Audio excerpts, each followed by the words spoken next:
This morning, we're going to be going through the pulse of the profession. This is a report that PMI puts out regularly, annually, and it's really about capturing that value of project management and what we've been doing for it.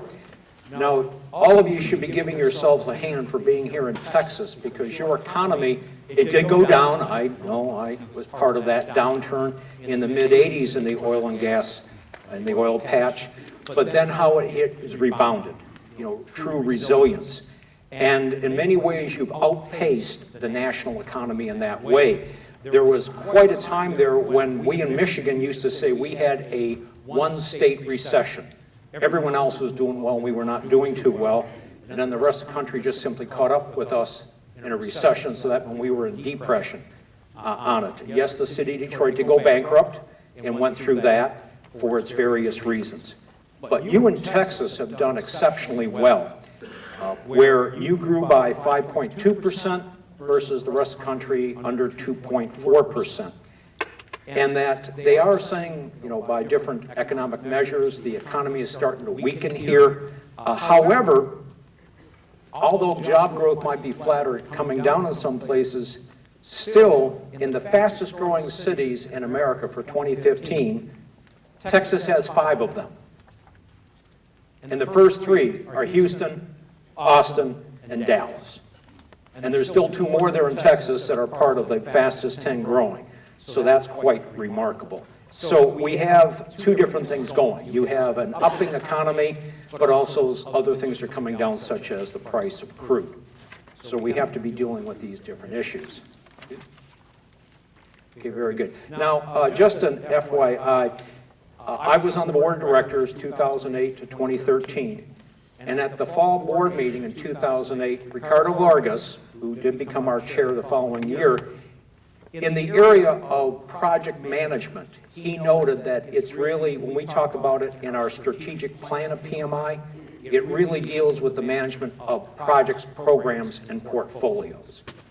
Trying to be the astute public speaker, saying that over and over and over again. If I say P3, you know that I mean projects, programs, and portfolios on the different pieces. Not to say everything's exact, but just a little bit of a clarification. The report I'm going to be sharing with you today is from the newest edition of the Pulse of the Profession, as I mentioned. It was from feedback and insights from over 2,800 project leaders and practitioners across North America, Asia Pacific, Europe, Middle East, Africa, or EMEA, and Latin America and Caribbean. Those are the 5 key markets of PMI.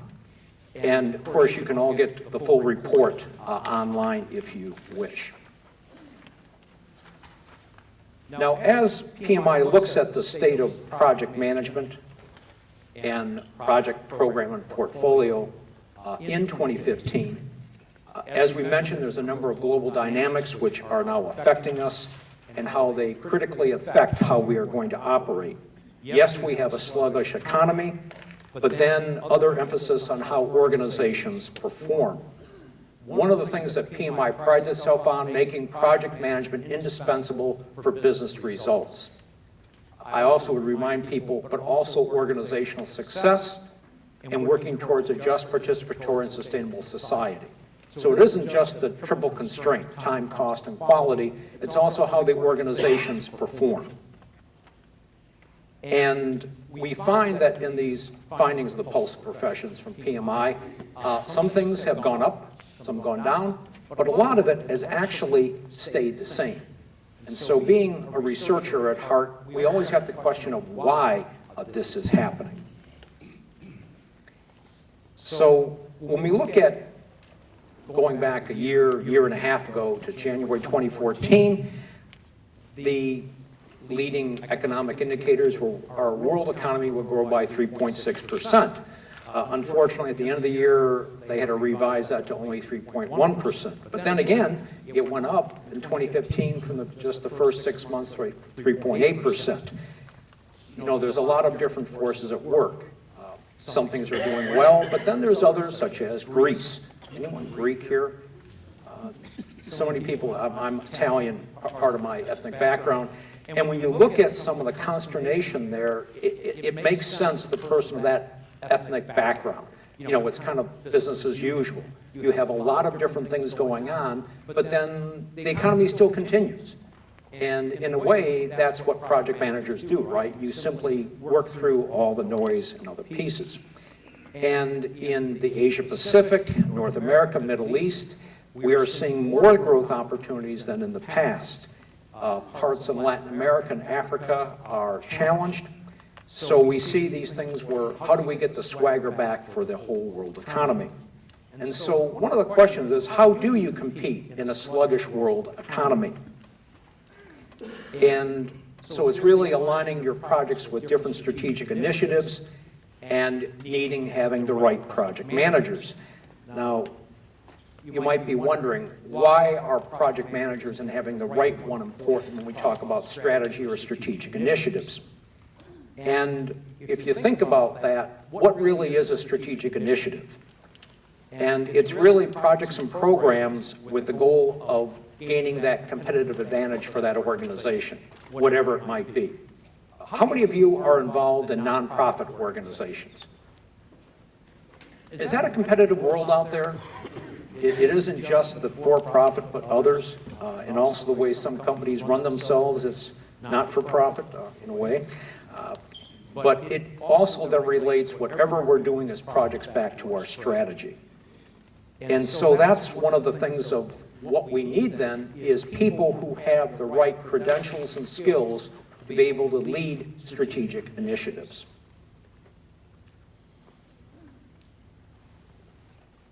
In some ways then, we see that having the right people running the right projects at the right time, there are certain methods that are not negotiable for an organization. And then there's others that are optional. And of course, you're probably wondering, well, how do I tell the difference? Well, that's why you have the right project manager. And for the research that we've done on this Pulse piece over the past several years, the success rates and the delivery of strategic projects has changed. And there are some things which are perception, and probably that problem is the perception of project management by the C-suite. I want to ask another question in the audience. How many of you in your organization where the C-suite, you know, the chief's executive officer, operating officer, chief financial officer, really understands and gets project management? Could I see a show of hands? Oh, we got one. Okay, let's get that person a hand. But that's one of the interesting things. In so many ways, they look at, gee, this is just really, if I'm doing Microsoft project, I'm doing project management, which we know isn't, completely the case. Yes, they're good tools, but really making project management the methods and means by which we get our strategic initiatives done. And then in addition, also the values and virtues we need of, virtuous and ethical project management. So that's one of the consternational things that we have. It isn't just the execution, it's really in the planning. And then what value are we bringing back to driving business success in really being in business project management? Where's Dennis? Yep, there's Dennis. Oh, put your hand up. Yes, you see, yesterday I was kind of leading you into that question. This was the piece here. And our Pulse, well, you were close, but the Pulse data shows that the percentage of projects actually meeting goals, which is PMI's measure of project success, has actually remained flat over the past 4 years. Now, of course, then the question is why? We at the PMI research side have seen that it indicates that we really need a return to our basics. And that's what I mean by proven project program portfolio, P3 management practices. And the organizations that do the basics right are getting success. And those that are not are struggling.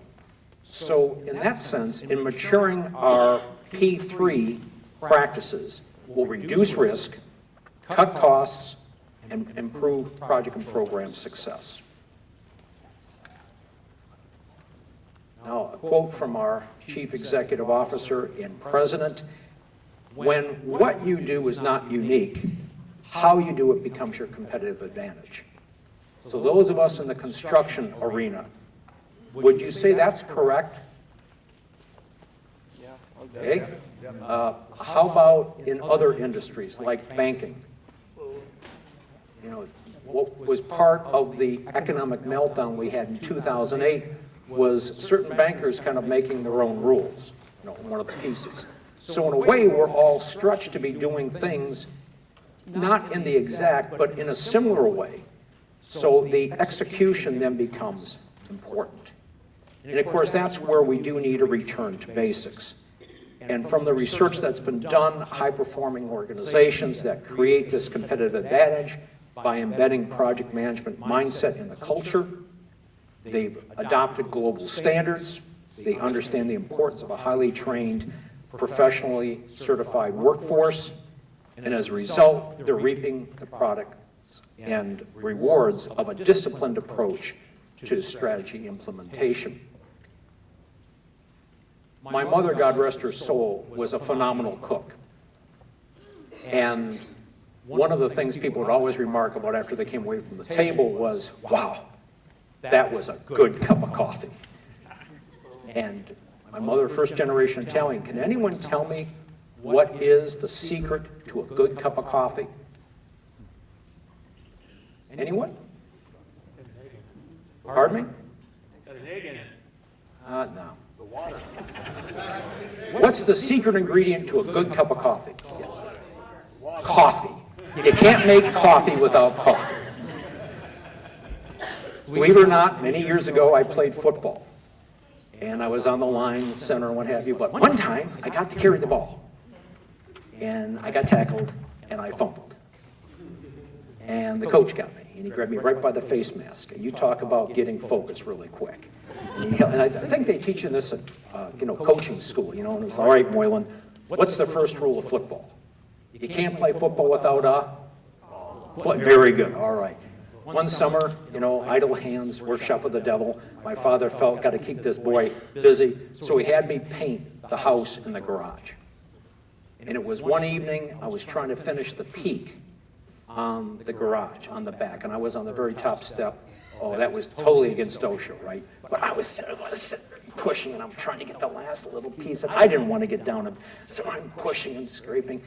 And my dad on the other side doing this crossword puzzle, he says, hey, Bill, get down and put more paint on your brush. You can't paint without paint. So you can't make coffee without coffee. You can't play football without a football. You can't paint without paint. Project management is a discipline. So if you're going to use a discipline, you have to be disciplined. Yes, that's the hard part, see.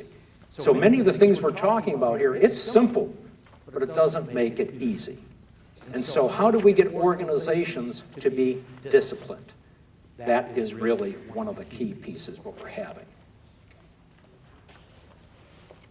Now, high-performance organizations, I've kind of thrown that term around a lot. Let me define it. And it's an organization that 80% of the time or better is on time, on budget, and on goal. And on goal meaning that they meet those original project goals as they've done. And they're also finding that they're able to reduce costs, reduce risk, and improve success rates. So the focus of getting the organization returned to basics is the challenge.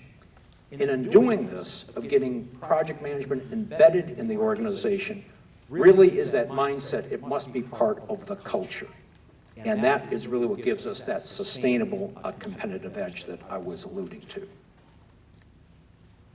And likewise, high-performing organizations, driving project management and deploying that, say, improvements of how we are maximizing the project management value for the organization. The Pulse study shows that within these, that they are able to meet 2.5 times more than those in the low-performing organization. If I can do this without it, oops. There we go. 90 versus 36%, so that's a 2.5 times factor. Certainly, if you showed this to an executive, wouldn't this get them excited and interested? Likewise, when we are returning to basics, how we deliver value in a continuing demanding environment, looking at the bottom line is essential. Anyone here who works for a for-profit organization, do you talk about the business requirements of return on investment within your project meetings? How it's meeting those particular investment goals? How about nonprofit organizations? How do you feel about meeting the bottom line? Let's take academia. What are some of our key metrics for that? Gentlemen? I can tell you. Credit hour production and butts in the seats. You know, those are the two major factors in any university, but that's still the bottom line of what you have to do. High-performing organizations waste about 13 times less money than low performers. They have an increase since 2012, but it really has remained at a flat 12%. So maturing our project, program, and portfolio practices continually while reducing risk, cutting costs, and improving project and program success. So looking on these fundamentals, the three key things are we talking about, is culture, talent, and process. Those three very key things. And not surprisingly, organizations that focus on these fundamentals, significantly more of their projects and those that really are related to strategic initiatives are continually doing better and continually meeting those more strategic goals. Now, so over the next few minutes, I'm going to be focusing on these things of culture, talent, and process. First, looking at culture. They fully understand the value of project management, and they create that project management mindset. The study that was done by PMI results that they are specifically able to gain these following pieces. First, that the organization fully understands the value of project management. They have actively engaged executive sponsors, a high alignment of projects to strategy, and a high P3 management maturity. In fact, they are sharing these qualities on an average, they have more successful projects overall. So culture is then, of course, extremely important. Looking at talent, they're more likely to focus on that, establishing ongoing training, formal effective knowledge transfer. Let me ask this of the audience. How many of you are here today where your organization, company, entity is really sponsoring you and encouraging you to be here? Could you raise your hand? Fantastic. Now, what does that include? Did they pay for it? Are they giving you time off from the job? Or is it out of your own pocket and you got to take your vacation to be here? So you see, sometimes organizations saying, okay, yes, you can do it, but we're not really going to cut your workload down at all. Will your boss talk to, or supervisor, engaging you in a discussion when you come back? What'd you get out of it? You know, it's not just letting you come. I mean, there's a lot of team building activities, like playing golf can really help a company's bottom line. Okay, I'm not a golfer, but it can happen. So actually coming here and saying, do they actually value that? And those benefits that we invest in people, we always talk about that, really getting it back. So that's a key thing. So for those of you who your companies are really supporting you, fantastic. For those that aren't, that might be a discussion point you might want to have with whomever in your company, because you can show that the ones that have the right people, the right background, the right mindset, but part of a culture is going to give you a lot more value back in it. In terms of process, and of course this is supporting, again, the project program portfolio management through standardized practices. They align project and programs to the organization's strategy. And you're more likely to have this. First of all, how many of you have organizations that have a PMO? Very good, we're good on that. A formal process to mature existing project management practices. A few on that. Standardized project management, enterprise-wide PMO. Very good. Now, of course, that was one of the things that was mentioned, and the program was yesterday, was what was critical. Having department-specific regional or divisional PMOs for organizations that cut across states, very good. So those are all things of what we would see in terms of process. And it isn't just those things not becoming shelfware, but actually making it part of our culture and then acceptably used by our talent and supported in that regard. So one of the opportunities we have then is more of those foundational practices that we can improve on, and comparing this to other lower performing organizations. One of the things is a greater knowledge transfer and being effective at that, and that have increased by 20% since the last year that our Pulse study was done. More rigorous risk management. This year, 83% of high-performing performers were using that, compared to only 49% of the low performers. Agile practices, the ability of a business to respond and to adapt quickly to changes. The use of these practices continue to rise, and we have found that this is up by 8% over the last year amongst high performers. And then an interesting one to me is higher benefits realization maturity, that of actually knowing of why things have happened correctly and how they're able to actually report on it effectively.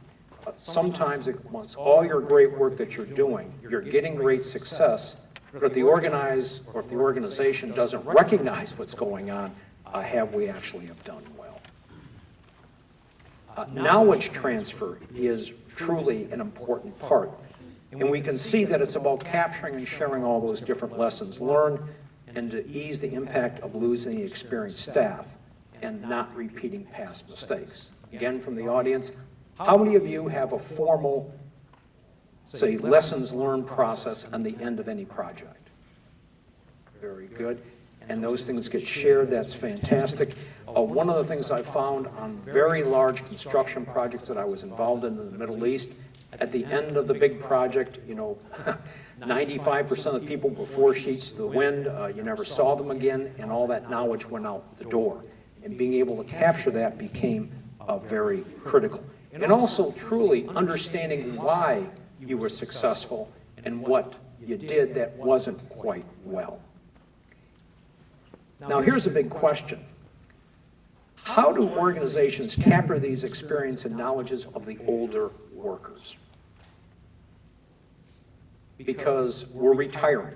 Yes, I'm a graybeard, I'm a baby boomer, but also from the prior, they called it the silent generation, and likewise part of that was I'll call it the greatest generation, or as I would call it, my parents both came through the Depression, so it was the Depression of World War II era, but now we have the Gen X, Gen Y, or millennials, others. Soon, by 2020, believe it or not, we're going to have 5 different generations working at the same time. That had never happened before. Normally, we get to a point that simply ends. So not only are, the new millennials coming into the workforce, we're losing it at the other end. And they're either being retired or that knowledge is all lost. And this talent gap is probably one of the biggest things facing our country. In Japan, believe it or not, companies there are now making English the official language of the company. When I heard this, I thought, gee, well, they're trying to come in and get in there, not just as automobiles, but other things we do in North America. And I learned that no, it isn't North America at all. They're still just making things for Japan and the Asia Pacific region. Now, why would they be making English, American English, the official language of the company, and training all their middle management above in English? They're entry-level engineers that they're now able to get because there is a lack of them in Japan are coming from the People's Republic of China. They've all learned American English. That's the language of technology in the world. And so we're now shifting to English in Japan, not because of the United States, but because of your incoming workforce, that's what they speak. Kind of frightening in that regard.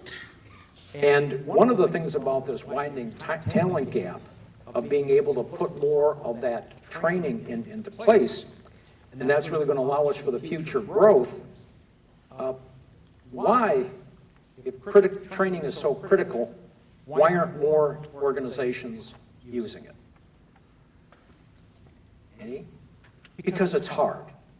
You know, training your workforce, many times they're saying, well, they're just going to leave anyway. But if you're investing in them, isn't that the best way to keep them? Paradox in that. And the PMI study has shown that those organizations that effectively invested in training as a means of knowledge transfer are continually succeeding. Those who haven't, and particularly companies like I have up in Michigan, where we contract out a lot of the project management services, at the end of the big vehicle programs, it's going out the door. So it's being lost that way and they're training others. One organization that does this very well in knowledge transfer is NASA. So when a new vendor for a different celestial project is created, NASA will send a SWAT team to that vendor. And they're reviewing what they do and collect their best practices. And there is an open sharing between NASA and that vendor on both sides. So they're kind of educating both sides on those best practices and knowing it for that. Now, in your organizations, again, let's kind of have a show of hands here, ways in which we can transfer pieces. How many of you in your organization, companies, entities, have formal education classes within the company? Okay. How many of them are sending it to training like this? They kind of outsource it or they send it to it? Okay, a few there. How about anywhere where we have storytelling? As graybeards kind of share our world experiences. Anyone on just any kind of open forums, like a town hall meeting? Okay, a few on that. Case studies, where they actually will then, each project becomes a case and they have good on that one. White papers where they're written. Oh, none on that. Articles, videos, webinars. Companies, okay. Any other ways of knowledge transfer? I miss any? But that's one of the pieces with it. I am currently now full-time in academia, and it's like the doctor, they're the worst patients. The cobbler's children always go barefoot. And one of the things is probably one of the organizations that are rather poor on training people is academia.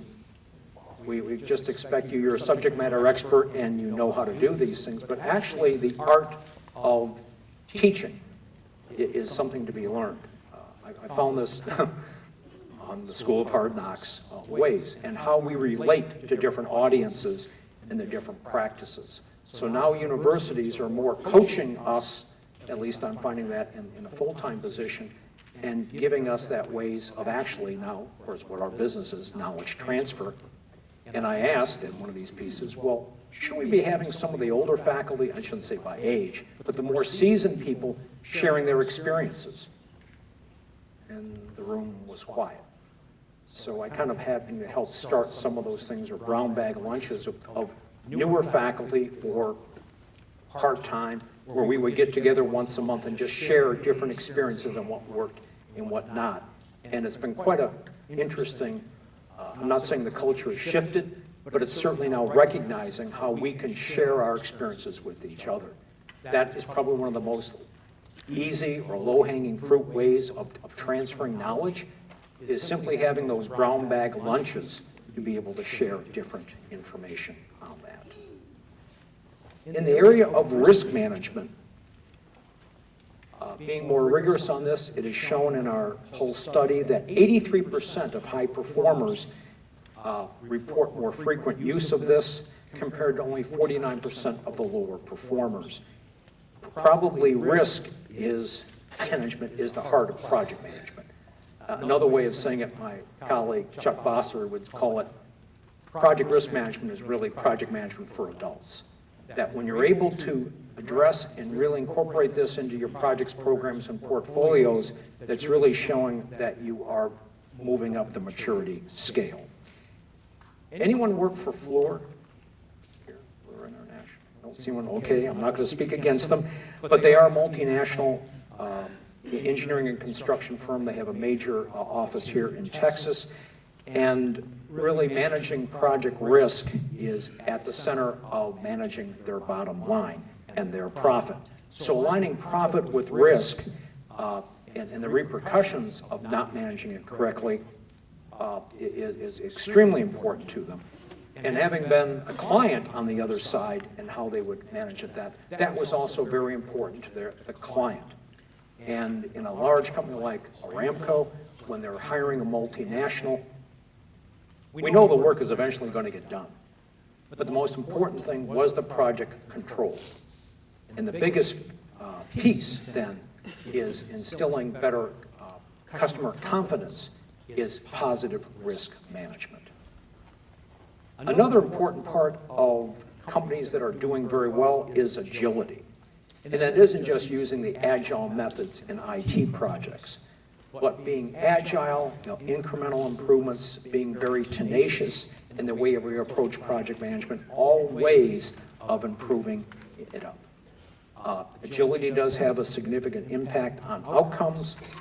They're more likely to meet their original goals and business intent, finishing it on time, and finishing within budget. But in addition, there is the area of organizational agility. And that's how well our businesses respond to and adapt quickly to changes in the marketplace, as well as the external environment. You might have new competitors, other disruptive technologies, sudden shifts in overall conditions. Though people tell me that academe is so static, it was also major changes. Some of the things that I saw at Eastern Michigan University is when the economy went down. Did that help out academe? Well, my alma mater, Lawrence Tech, saw enrollment go up.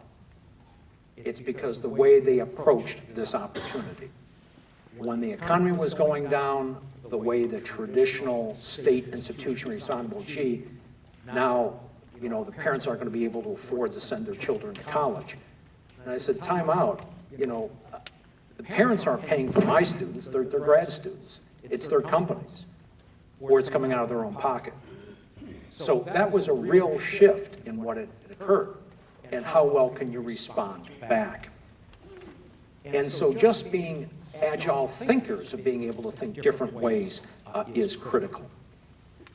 The ones that use agility by it respond more quickly to these opportunities, shorten the decision-making process, manage change much better, integrate the voice of the customer, manage risk better, assign more interdisciplinary project teams, very critical, eliminate organization silos. Anyone have silos in their company?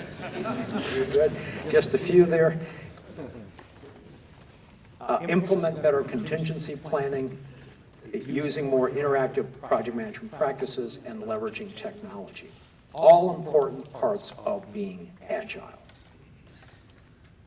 And then in the area of higher benefits realization maturity, this really illustrates and measures precisely how projects and programs add value to the enterprise.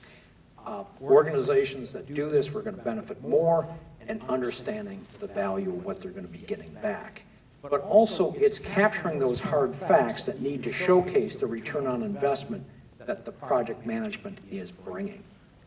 Unfortunately, too many have benefits realization, do not have these programs in place, or having no program at all. And that's really a missed opportunity with that. Organizations that have the high realization maturity meet their original goals, 76% versus 54% per the study. 66% finish on time compared to 38%, and then 67% finish within budget compared to 43% that do not. So again, this benefits realization provides more insight into project performance, and it's an essential planning tool for future projects and resources, including talent. Of course, some of these benefits include clearly identifying the strategic rewards prior to starting a project, effectively assessing and monitoring risk, proactively planning for making the necessary change in the organization, explicitly defining accountability for project success, and routinely extending responsibility to the project team. Again, show of hands, this is the interactive organization trying to keep all of you awake. How many of you feel in your organization they are at a mature level of realizing the benefits of program project portfolio management? Okay. Sometimes a lot of this is on reflection. When the oil market boomed, I was there, and then when it busted, and one of the things is that it had at that time the capacity to produce 10 million barrels of crude oil a day. In Mother Aramco, it had, of course, the largest oil fields in the world. The largest field, Gahwar, it's actually 3 zones. If you cut it into 3, each of the zones, Uthmaniyah, Udaliyah, and Shagam, were the 3 largest fields in the world. There are 3 wells in Gahwar that outproduce the entire state of Texas. That's big. Now, that's a whole lot of capacity. 10 million plus a day, and this is now 30 years ago. They're now at 14 to 15 million barrels a day. They were lifting less than 2 million a day. So you're basically 80% over capacity. So that they, of course, had to cut back. But then their rebound each time, Aramco, Saudi Aramco, has recognized the benefit of how they're able to quickly move on these different pieces and having that sustained growth over time.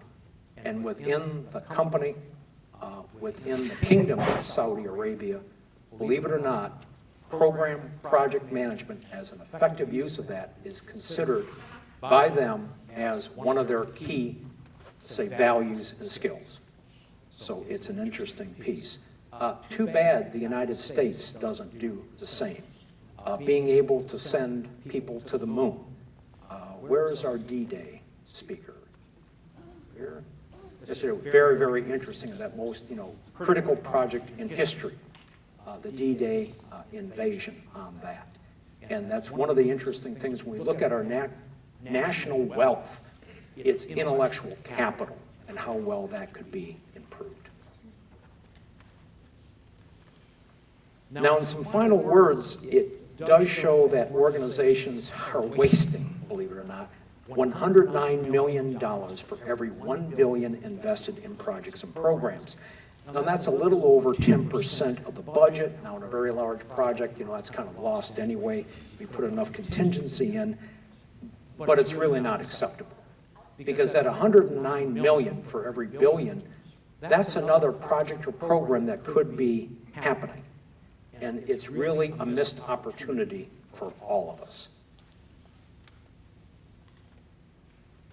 As an undergrad, many, many, many years ago, I was required to make my own definition of management. And the one I came up with, that Dr. Lahr gave me an A for, was management is making happen what you want to make happen. If you have accidental or random success and you don't know why, what do we call that? Luck. Good luck. And being Irish, the luck of the Irish only lasts so long. At this time, I'll open the floor for any questions, comments, or criticisms. Yes? Sir, I had a question on the knowledge transfer process. You mentioned that it's very important. Yes. But then some of the employees within the organization, they might think that it's going to create a competition for me. Very good. Yes. Same thing happened at the international level when India decided to purchase Rafale fighter jets from France. They said that we are not going to transfer. We are willing to sell it, but we are not going to transfer the technical know-how and maybe in-house production and that kind of thing. So how do you tackle such situations? Well, one of the key skills we need for all workers for the 21st century, I call them the 7 C's. The first, communications, oral work. Well, I'll agree to that. But the next 2, cooperation and collaboration. So I have an idea. Sure. Your name is? Nimish. So Nimish, I give you an idea and you give me an idea. Now, is my idea lost? No. You now have 2. So actually training people how to cooperate and collaborate becomes critical. You know, the part of having patents is a way of sharing our intellectual capital with others, but it also protects you at the beginning, you know, on your investment and kind of, reaping your own rewards on that. So more open sharing actually is a sign of a healthy organization on that. No, it's a little bit of a cultural shift, but then again, it becomes an answer to culture. So you make a good point, believe it or not, you didn't know this, did you? That the idea of information sharing and knowledge transfer, if that's part of the culture, and that's what would really give you the benefits back. But I can understand how the French, you know, they ask two Frenchmen, you know, their ideas or their opinions, you get 4 back, so. Anyone else? Oh, yes, sir. You mentioned that the percentage of high-performing organizations has really remained relatively flat in the last 4 years. Yes, yes. I mean, what is PMI doing to help move that needle so that it's improving? Very good point. I think one of them, well, showing everyone, they do the study, but it's also then trying to show organizations which ones are doing the better things of the benefits they're getting back. So I think it's part of that pieces. Likewise, now, when I joined PMI, many years ago, I first got involved in PMI in 1979 when I was a grad student, and joined the Houston chapter in January of '83, so I'm definitely a graybeard here. It was always about just the member. PMI now has expanded its different markets, and one of them actually is the corporate profit and nonprofit organization. So it's actually helping organizations improve. So that's one of the things of moving it up. Plus, what they've done here with this study is to show the metrics. You know, well, what am I going to get out of it? What's in it for me? Well, if you do this, this is what the pieces are. If you're not, you're going to be here. So one, helping them find out where they're at, and then also what benefits they could get if they involve. Good question. Anyone else? Jim's here with the bag. Yeah, yes, here we go. In terms of introducing project management culture into different organizations, some organizations, some industries are much more initially receptive to it than others. Yes. So what's being done to help the practitioner have different approaches to introduce project management culture in different ways other than from a top-down point of view in the organization that isn't so initially receptive? Okay, some of it is the broader thing of PMI, is the programs, products, and services. This coming year, I'll be on sabbatical, and I'm bringing project management more to K through 12 practitioners, teachers. You know, I've asked PMI, you know, where's our membership at? And I'm seeing it kind of flat. And I'm saying, why can't we add another 1 million members? Well, where are you going to get that worldwide as teachers? We could add 100,000 teachers as part of our membership in the United States within a year. But they're going to ask, what's in it for me? So if you look at other, I cut my teeth in the 90s on trying to implement project management in the auto industry. One very good book by Lynn Stuckenbuck, he's passed away, but it's on the implementation of project management. That is one. Another is a product of OPM3, Organizational Project Management Maturity Model, so they can kind of see where they're at and then help them, guide them, gaining that maturity with it. And then thirdly, I think, is forums like this, is where we start kind of comparing, you know, the war stories, case studies, what worked and what hasn't. But it is really that shift in culture. And one of the major ones, which the PMI Educational Foundation is doing, is making project management a skill for life in K through 13 education. So by the time they get to university, right, Jim, they're already attuned to project management being part of their skill set. It's like the air conditioning, it's behind them, or the, you know, the smartphone. You know, they just accept that that's the way we do things. But in many ways, in trying to implement project management, in a new organization, we have to take the philosophy of the Jesuits. Are you ready? You go where you're needed but not wanted, and you stay until you're wanted but no longer needed. So in many ways, we have to be missionaries and mercenaries to make these things work. So there's a lot of resistance to organizations as something new, but then again, there's certainly benefits to it. Didn't say it was easy, but it's certainly one of the pieces, but interesting point. Anyone else? Yes. Kurt. Yeah, one of my issues always, as you know, Bill, with PMI has been the definition of project success. Yes. And in my own experience, the easiest way you can meet that definition of project success is to pick easy projects and to not do innovative projects. Okay. So is there any breakdown as to what's classed as a high-performing organization? How innovative are they, or are they sort of just do what everybody else is doing? I'd have to go back and look at the data of the Pulse study, but I think what it's asking, it's a self-reporting mechanism. So it's, are you meeting with what it would be on that? Because you also bring to mind the student that continually gets straight A's. Are they taking the easy, low-level classes, or are they challenging themselves? But that's a good question on the pieces, because I think, you know, challenging ourselves, not just as individuals, but as an organization, you know, is a way that we grow.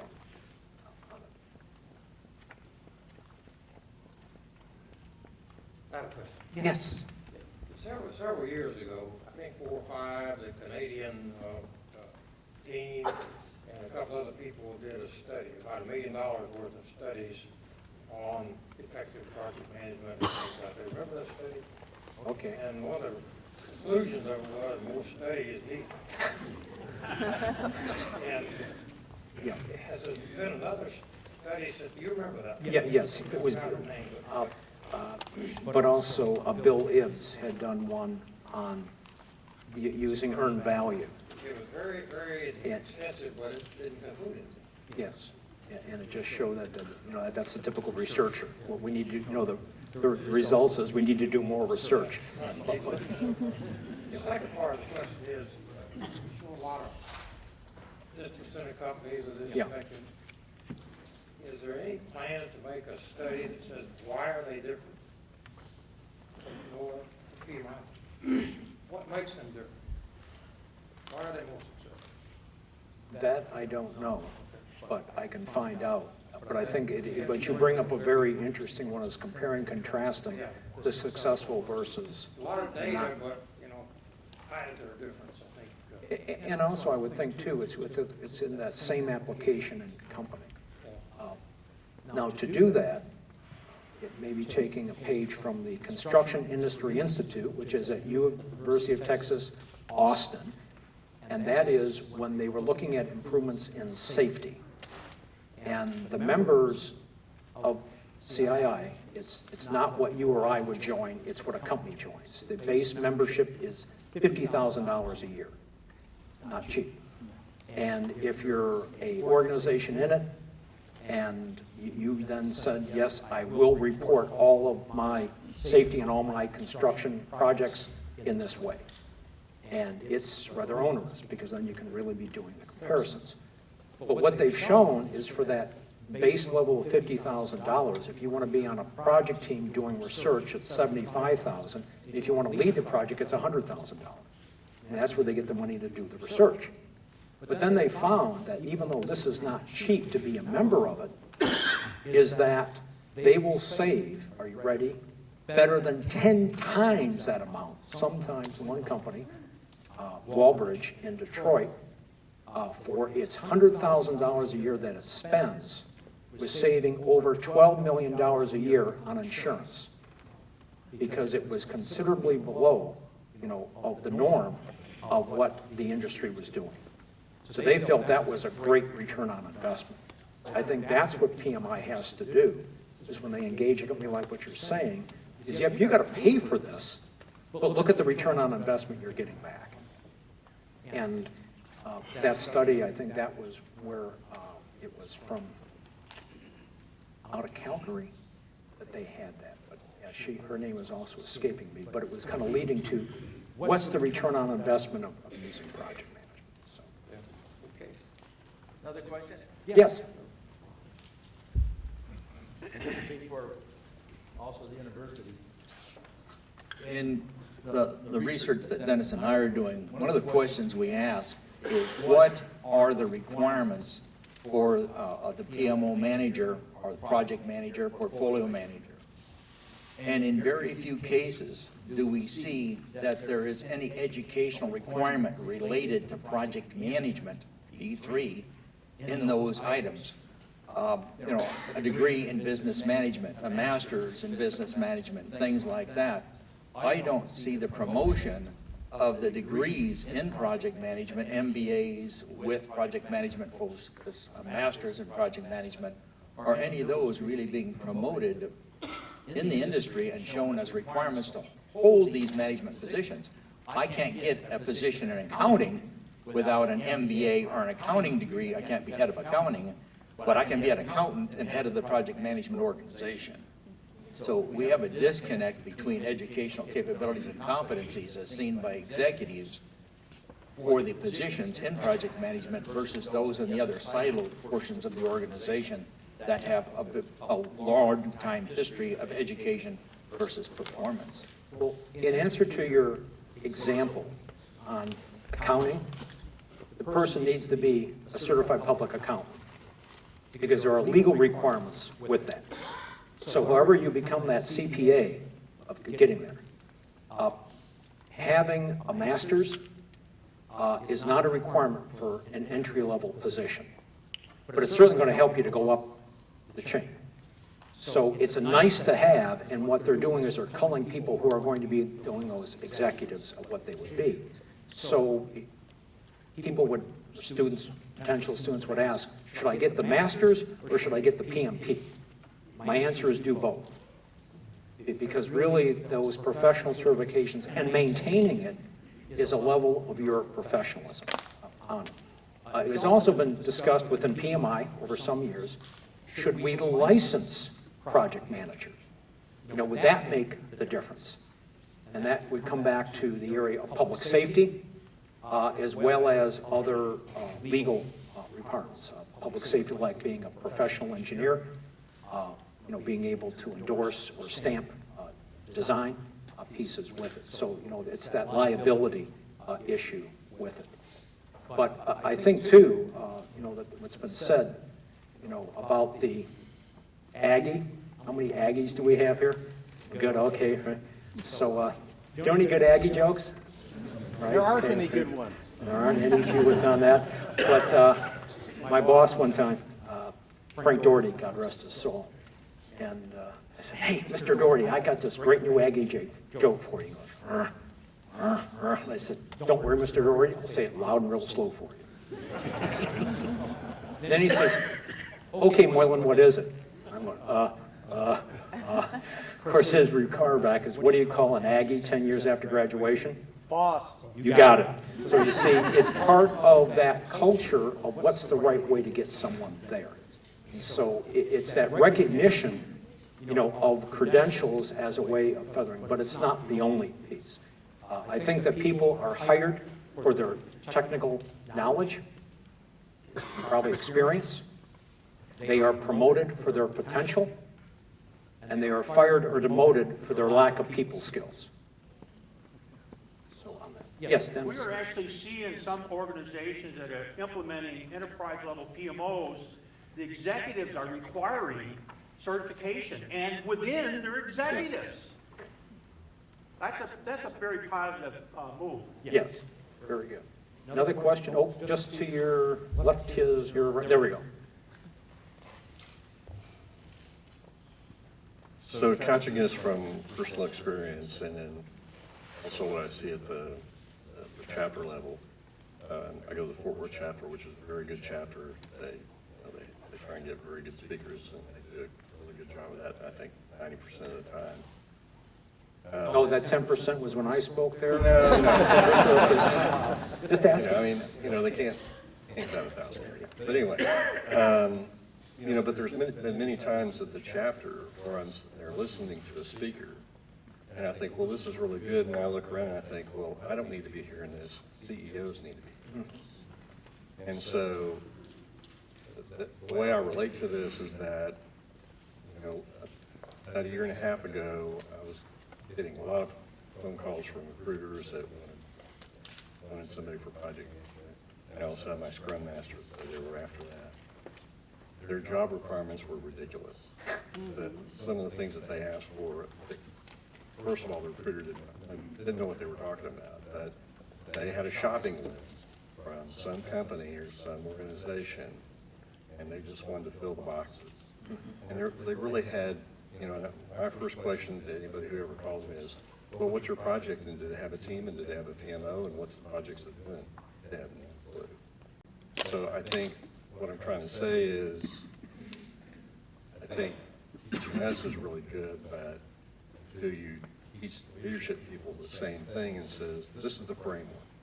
It's just like Microsoft has frameworks. It's like, you know, is it, you know, instead of using project as a slang term, tell people, no, this is what it is. It's not how you define it. PMI has already done that. Yeah. You need to adapt that and stop whatever it is that you're doing. Start adapting the framework, and then it'll actually work. Yes, very good point. So I'd like to see PMI really promote that to CEOs. Yes. And maybe have I always thought, well, wouldn't it be nice if you had a chapter level where you invited the CEOs to the chapter meetings and, you know, as a guest. And Good point. had them, you know, come and listen to the Well, on that one, my home chapter, Great Lakes, we do have a corporate, call it like a corporate roundtable discussion, and it moves around. Then again, it becomes the practitioners being there. So it's like at the middle, lower level of how we're doing it. But PMI does have an executive corporate roundtable that they belong to, and there's 3 meetings a year, and it's a very high level up. And, you know, that's where a lot of this executive input came from for this Pulse study and what they're seeing. Likewise, it was in 2008 they issued, you know, making project management value to the executive level. And one of the parts of our strategic plan as PMI is making project management relevant and valuable at all levels of the organization. Now, that's still, to me, in my own opinion now, and I'm on the board, so I'll say this, it still focuses too much on for-profit organizations. And the nonprofit world, particularly our municipal governments, could really value in managing risk better and managing quality and value what we give back, results oriented. And those are outputs of project a well-managed project program and portfolio. So a lot of work to be done. Anyone else? Watching my time. Okay. Oh, we got the bag, that's it. Bag, I got the bag there. Thank you, sir.